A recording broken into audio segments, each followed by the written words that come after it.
The 35th floor of the glass tower gleamed in the Sunday afternoon light. Inside the conference room, tension crackled like static electricity as Rebecca Lane faced the most critical negotiation of her career.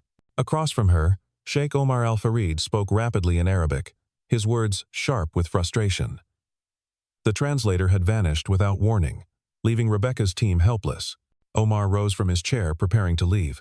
Outside in the hallway, 6-year-old Sofia Alvarez sat reading while her father David cleaned nearby.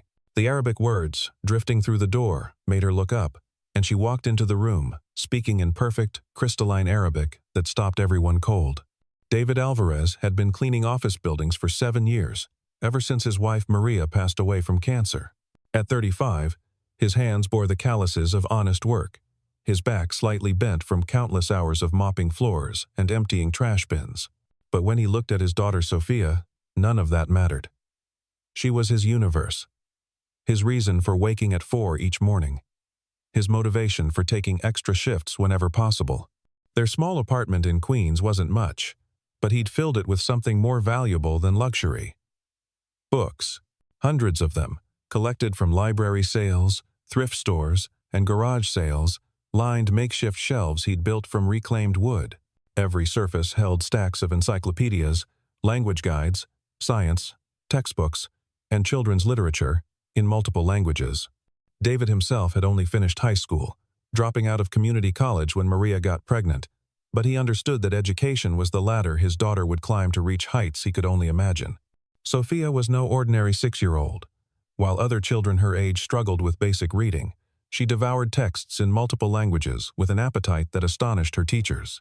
Her mind worked differently, processing patterns and sounds with a clarity that seemed almost supernatural. 3 months ago, she'd discovered an old Arabic textbook at a community book exchange. Something about the flowing script captivated her. She'd begged David to find her more resources, and though he couldn't afford formal lessons, he'd managed to locate audio recordings at the public library and free online videos. Every evening, while David prepared their simple dinner, Sophia would sit at their tiny kitchen table, carefully tracing Arabic letters, whispering the sounds to herself until they became as natural as breathing. Rebecca Lane had built her reputation through 16-hour days and ruthless efficiency. At 30, she was the youngest CEO in her company's history, an achievement that came with crushing pressure from the board of directors. This deal with Sheikh Omar's consortium represented 2 years of careful cultivation, countless emails, and 3 trips to Dubai. If successful, it would secure her position and silence the whispers that she was too young, too inexperienced. The contract would bring $40 million in investment and create 300 jobs in the city. Everything hinged on this meeting. Sheikh Omar Al-Fareed commanded respect wherever he went. At 48, he'd built an empire spanning real estate, hospitality, and technology across the Middle East. But beneath the designer thobe and carefully groomed beard beat the heart of a Bedouin boy who'd grown up reciting poetry under desert stars. He valued honor above profit, relationships above transactions. The missing translator wasn't just an inconvenience, it was an insult, a sign that these Americans didn't take him or his culture seriously enough to have a backup plan. The city around them pulsed with its usual Sunday energy. Street vendors called out in a dozen languages, taxis honked their impatience, and somewhere a church bell competed with the call to prayer from a nearby mosque. This was New York at its most authentic. A place where worlds collided, and occasionally, miraculously, connected. The conference room had been meticulously prepared since dawn.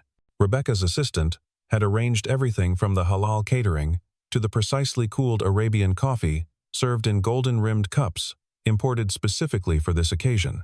The contracts lay ready on the mahogany table, their pages crisp and official, requiring only signatures to transform months of negotiation into reality. The wall of windows offered a spectacular view of the city, the kind of view that was supposed to impress visitors, to remind them of American ambition and achievement.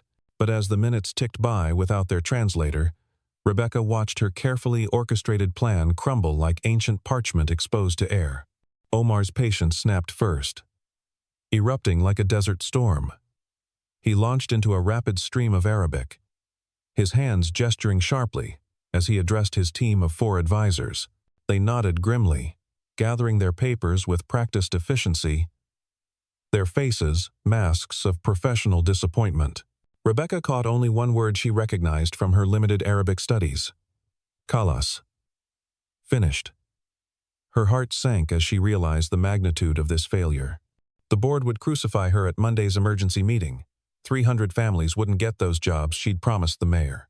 Her entire future, everything she'd sacrificed and worked for, balanced on a knife's edge, tipping toward disaster.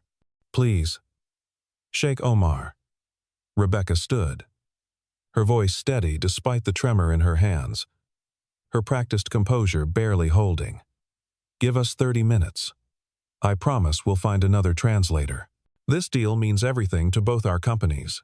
Omar paused at the door, his hand on the brushed steel handle, turning back with eyes that held both disappointment and something like pity. He spoke again in Arabic, slower this time, as if hoping someone might magically understand. His words carried the weight of finality, the sound of opportunity walking away forever. Behind him, his advisors shifted uncomfortably, aware of the millions of dollars dissolving in this moment of cultural miscommunication.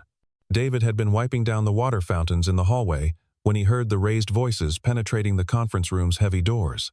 Sunday overtime paid double, money he desperately needed for Sophia's upcoming school expenses and the winter coat she'd already outgrown. He'd brought her along because their regular babysitter was sick with the flu, settling her in the hallway with her favorite books and a promise to finish by 3 o'clock so they could visit the park before sunset. But the sounds coming from the conference room made him nervous. Rich people arguing usually meant someone like him would end up blamed for something, would lose their job over circumstances beyond their control. He'd seen it happen too many times before. Rebecca's assistant rushed past him, nearly knocking over his cleaning cart. Cell phone pressed to her ear, frantically calling translation services, all closed on Sunday, or demanding 4-hour minimums for emergency calls that would arrive too late. The city of 8 million people, and they couldn't find a single Arabic speaker available immediately. The irony wasn't lost on David, who passed dozens of Arabic-speaking taxi drivers and food cart vendors every day on his way to work. Inside the conference room, Omar's team had reached the door, their disappointment palpable. Rebecca's CFO was practically begging, offering to double their previous offer if they'd just wait, if they'd give them one more chance. But money wasn't the issue.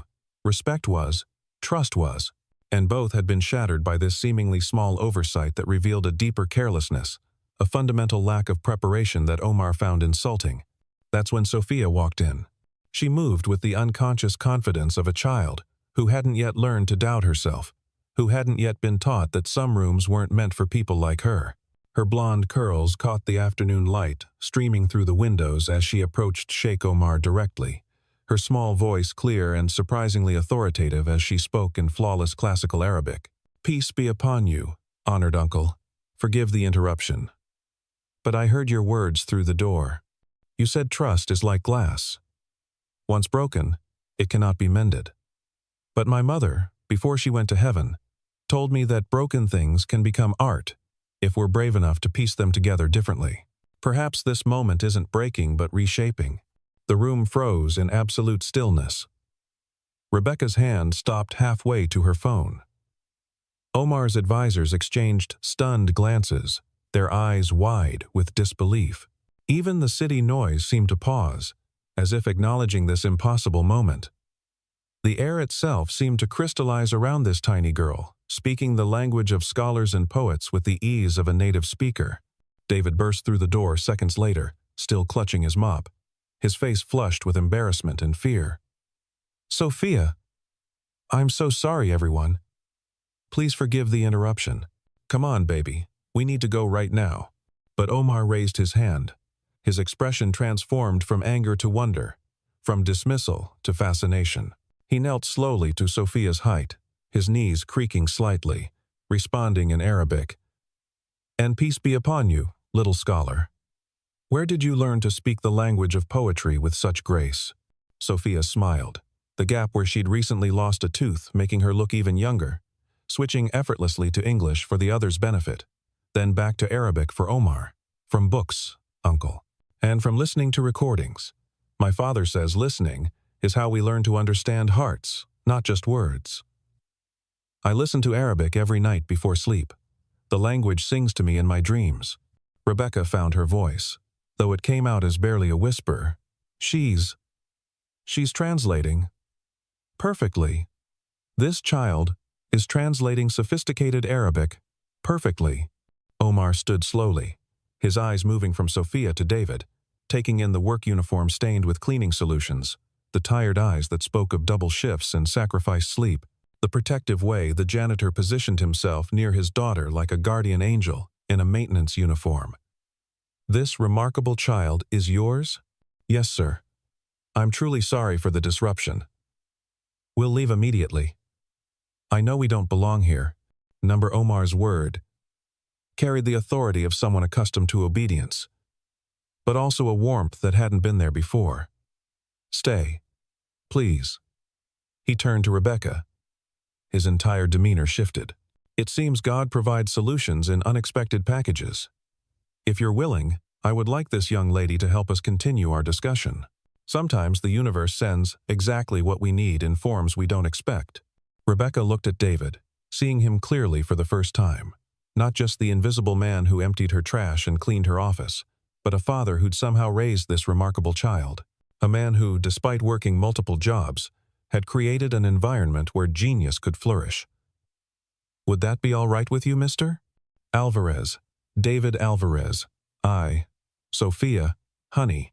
These are important people doing important work. We shouldn't interrupt. Sophia tugged on her father's sleeve, her blue eyes earnest. Daddy, Mrs. Rebecca needs help.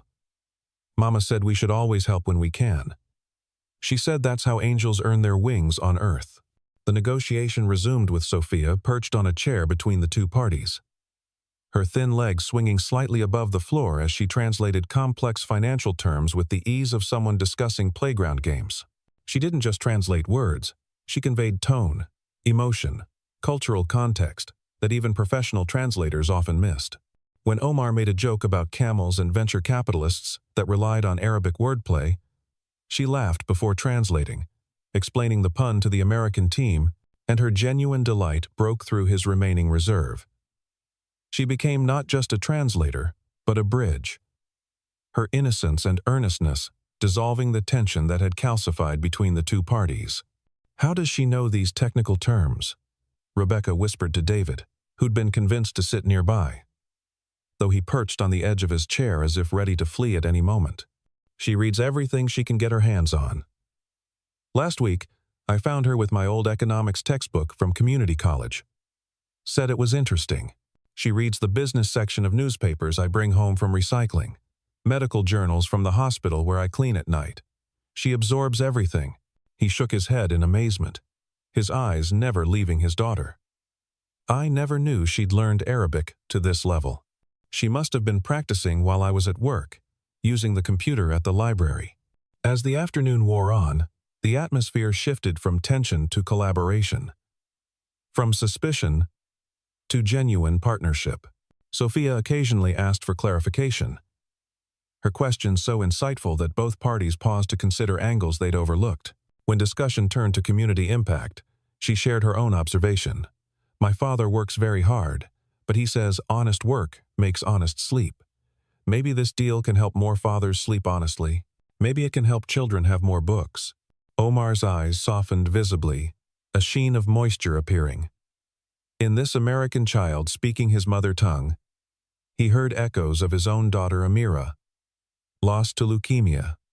10 years ago, she would have been 16 now, perhaps as bright as this little one, perhaps changing the world with her own gifts. Tell me, young Sophia, who taught you our beautiful language? Nobody taught me exactly, Uncle. I found a book at the community center book exchange. It had beautiful letters like art, like birds flying in formation. Then I found recordings at the library. Mrs. Chen, the librarian, helped me find websites where I could hear proper pronunciation. She said languages are like music. You have to train your ear before your tongue. She switched to Arabic, her voice taking on a storytelling quality. I practiced every day, sometimes while Daddy was sleeping after his night shift. Arabic sounds like music mixed with mathematics. Each word has a family, roots that connect to other words like a great tree with spreading branches.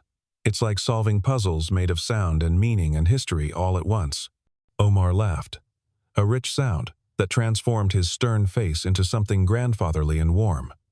You understand the beauty of our language better than many native speakers who take it for granted. In my childhood in Saudi Arabia, I memorized the Quran by lamplight, learning that words carry not just meaning but music, as you say. My grandfather taught me that Arabic was the language God chose for his final revelation because it could hold multiple meanings in a single phrase, like light refracting through a prism. The contracts were reviewed line by line, with Sophia clarifying nuances that even a professional translator might have missed. Her understanding went beyond mere vocabulary. She grasped the cultural weight behind certain phrases, the implications that lurked between lines. When they reached a particularly complex passage about liability and force majeure, she paused, thinking carefully, her small forehead furrowed in concentration. Sheikh Omar is concerned that the insurance requirements might conflict with Sharia-compliant financing structures. He suggests adding a clause that allows for alternative arrangements that meet both American legal standards and Islamic financial principles. He says this would honor both traditions without compromising either. Rebecca's lawyer nodded appreciatively, making rapid notes. That's actually brilliant. It protects both parties while respecting religious considerations. I wouldn't have thought of that angle. By 5 o'clock, as the sun began its descent toward the Manhattan skyline, the primary agreement was reached. Omar stood, extending his hand to Rebecca, the handshake firm and meaningful, then surprising everyone by also shaking David's hand with equal respect. You have raised a remarkable daughter, Mr. Alvarez. In my culture, we say that children are the flowers of paradise. Your flower blooms with exceptional beauty and rare fragrance. David's eyes glistened with unshed tears. Thank you, sir. She's all I have in this world. Her mother would be so proud of what she did today. She is proud, Omar said quietly, his voice carrying absolute conviction. Mothers watch over their children from paradise. This I believe with all my heart. Your wife's spirit lives in this child's remarkable mind. Rebecca suggested they continue discussions over dinner to celebrate the breakthrough, but David hesitated, his discomfort obvious. We should get home. I don't. We don't really fit in those kinds of places. Sophia needs to do her homework for tomorrow. Nonsense, Rebecca said firmly, surprising herself with her vehemence. You're part of this success. Both of you. This deal wouldn't have happened without Sophia. The restaurant Rebecca chose was elegant but not ostentatious, with a private dining room that allowed for comfortable conversation away from curious eyes. David sat stiffly at first, unsure which fork to use, overwhelmed by the number of glasses at his place setting. But Sophia's natural ease helped him relax. She asked Omar about Dubai's architecture, about the mathematics of building in sand, about how skyscrapers could withstand desert storms. Her curiosity boundless and infectious. Your daughter sees connections others miss, Omar told David over the main course. Has she been tested for giftedness? The school wanted to skip her ahead 3 grades, maybe more. But I wanted her to have a normal childhood. Friends her own age. I don't want her to grow up too fast, to miss the simple joys of being young. Rebecca leaned forward, genuinely interested. It must be incredibly challenging, raising her alone while working multiple jobs. How do you manage it all? David's jaw tightened slightly, the pride of a man unaccustomed to pity or charity. We manage. Sophia understands our situation. She's never complained, never asked for things I couldn't provide. She knows that every book I bring home is a treasure, every library visit an adventure. Daddy works harder than anyone in the whole world, Sophia interjected, her voice fierce with loyalty. He says, money isn't wealth. Love is wealth. Time is wealth. Knowledge is wealth. We're very wealthy in all the ways that matter. Over dessert, as Sophia practiced writing Omar's name in Arabic script on her napkin, adding decorative flourishes she'd learned from studying Islamic art online, Rebecca found herself studying David, his hands, rough from work, scarred from industrial cleaners, moved with surprising gentleness as he helped Sophia with a difficult letter. His eyes, tired but kind, lit up whenever his daughter spoke. There was a dignity in his bearing that transcended his circumstances, a nobility that had nothing to do with wealth or position. "Tell me about Sophia's mother," Rebecca asked softly while Sophia was showing Omar her Arabic notebook, filled with months of painstaking practice. David's expression shifted, memories playing across his features like shadows and light. Maria was a teacher. Elementary school. 2nd grade. She believed every child had a gift waiting to be discovered, a light waiting to shine. When she got sick, when we knew the cancer was winning, she spent her last months recording herself, reading to Sophia, teaching her to love learning. She made hundreds of recordings, bedtime stories, lessons about kindness, songs in Spanish from her own childhood. She said knowledge would be Sophia's inheritance, better than any money we could leave her. She said Sophia would change the world one day. She sounds extraordinary. She was. Sometimes I see her in Sophia's eyes, that same curiosity about everything. That same belief that the world is full of wonders waiting to be discovered. The same faith that goodness matters more than success. Rebecca touched his hand briefly, surprised by her own boldness. She sees that in you too. The way you've preserved her mother's dream, working yourself to exhaustion to keep Sophia in books and learning materials. That's love in action. That's heroism, without a cape. Their conversation was interrupted when Omar stood to leave, his advisors gathering their things. "There's a cultural exhibition next Saturday at the Metropolitan Museum, Islamic Art and Science Through the Ages. I would be honored if you and Sophia would attend as my personal guests. There will be scholars, artists, scientists, people Sophia should meet." David shifted uncomfortably, aware of the social gulf such an invitation represented. "That's very kind, but we wouldn't want to impose—" "Please," Omar interrupted, his tone sincere. "Sophia has bridged 2 worlds today. Let me show her more of the world she's chosen to understand. And you, Mr. Alvarez, would honor me with your presence. A father who raises such a child is a man I want to know better. Perhaps we have more to learn from each other than this single afternoon has revealed." Rebecca added quickly, "I'll be attending too. It would mean a lot to me if you came, both of you." Sophia looked up at her father with eager eyes, hope shining in them. "Please, Daddy?" "Omar uncle says there will be astronomers showing how ancient Arabs mapped the stars.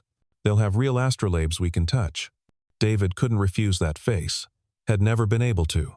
"All right, we'll come." The week that followed brought unexpected turbulence. Dark clouds gathering over their small triumph. Someone, likely a jealous competitor who'd lost the deal, leaked a twisted version of events to a gossip blog that specialized in corporate scandal. The headline read, "Janitor uses child to manipulate billionaire business deal. The dark side of corporate America." The story painted David as a scheming opportunist who'd coached his daughter to interrupt the meeting, angling for money and position. It suggested he'd been planning this for months, that Sophia's language skills were part of an elaborate con. The article went viral within hours, shared by people who'd never met David but were quick to judge, quick to believe the worst. David discovered the story when his supervisor showed him the printout Tuesday morning, warning that the building management was reviewing his employment pending an investigation. The whispers followed him through the hallways he'd cleaned faithfully for 7 years. People who'd never noticed him before now stared with suspicion or false sympathy. Some moved their valuables when he entered offices, as if he might steal them. Others offered fake smiles that didn't reach their eyes. The weight of their judgment pressed down on him like a physical force. "Maybe we shouldn't go to the museum," David told Sophia that Thursday evening, not wanting to explain why strangers were suddenly cruel, why kids at school were repeating things they'd heard their parents say. "Maybe it's better if we stay home this weekend." "But you promised," Sophia said, her disappointment clear. And Mrs. Rebecca called. She said, "It's important we come." She said not to believe what people are saying. Rebecca had indeed called several times, leaving increasingly urgent messages. She'd hired a private investigator to dig into the source of the leak, discovering connections to a rival firm that had wanted Omar's investment. She'd also learned more about David, his honorable discharge from the military after serving 2 tours, his wife's teaching awards and the scholarship fund set up in her memory, his perfect employment record, despite taking time off for every one of Sophia's school events. Every detail painted a picture of integrity under pressure, of a man doing his best in impossible circumstances. She also confronted her own assumptions and blindness. How many times had she passed David in the hallways without really seeing him? How many other invisible workers kept her world running while she focused on spreadsheets and profit margins? The revelation of her own casual ignorance stung more than she expected. Saturday arrived gray and drizzly, matching David's mood. He'd pressed his one good suit, bought secondhand for Maria's funeral 4 years ago, and polished Sophia's school shoes until they shone like mirrors. She wore her favorite dress, blue like her eyes, with the small golden bracelet that had been her mother's, a quinceañera gift that Maria had treasured. The museum hall was packed with New York's elite, people who summered in the Hamptons and wintered in Aspen. David felt every stare, heard every whisper behind manicured hands. Some recognized him from the viral article, their eyes sliding over him with contempt or curiosity. He wanted to leave, to retreat to the safety of invisibility. But Sophia held his hand tightly, her excitement unwavering as she examined displays of astrolabes and illuminated manuscripts, reading the Arabic descriptions as easily as the English ones. Omar found them near an exhibit on mathematical innovations, standing before a display about al-Khwarizmi, the father of algebra. David, I heard about the lies being spread. In my country we have a saying, the dogs bark, but the caravan moves on. Pay them no mind. Truth has a way of revealing itself. It's affecting my job, my reputation. Maybe bringing Sophia here was a mistake. Maybe I should have kept her hidden, safe, from all this attention. The only mistake would be dimming your daughter's light because of shadow-minded people. Omar's voice carried conviction born from his own losses and struggles. I've lived long enough to recognize truth from fabrication, to know genuine goodness from calculated manipulation. You're an honorable man raising an exceptional child under difficult circumstances. That threatens people who've achieved less with more, who need to believe that success only comes from privilege. The exhibition featured a presentation space where scholars would discuss various artifacts. Unexpectedly, the scheduled speaker had fallen ill with food poisoning. The curator, knowing Omar was present, asked if he might say a few words instead. Omar agreed, but with a condition. I would like young Sofia Alvarez to join me. She understands something about Arabic culture that many scholars miss. Its heart, its soul, its living breath. The murmur through the crowd was immediate, some recognizing the name from the scandal. David wanted to refuse, to protect Sophia from the harsh spotlight and judgment, but she squeezed his hand. Mama said we shouldn't hide our light under bushels. She said that's fear talking, not wisdom. On the small stage, Sophia stood beside Omar, dwarfed by his presence but undiminished, her chin raised with quiet confidence. She waited as he spoke about the golden age of Islamic science, about poets and mathematicians who saw no division between art and arithmetic, between faith and reason. Then he nodded to her. Sophia stepped to the microphone, which had to be lowered significantly. She spoke first in Arabic, her young voice carrying surprising authority. In the name of the compassionate, the merciful. Language is not just words. It's a bridge between hearts, a key to locked doors of understanding, a light that shows us we are more alike than different.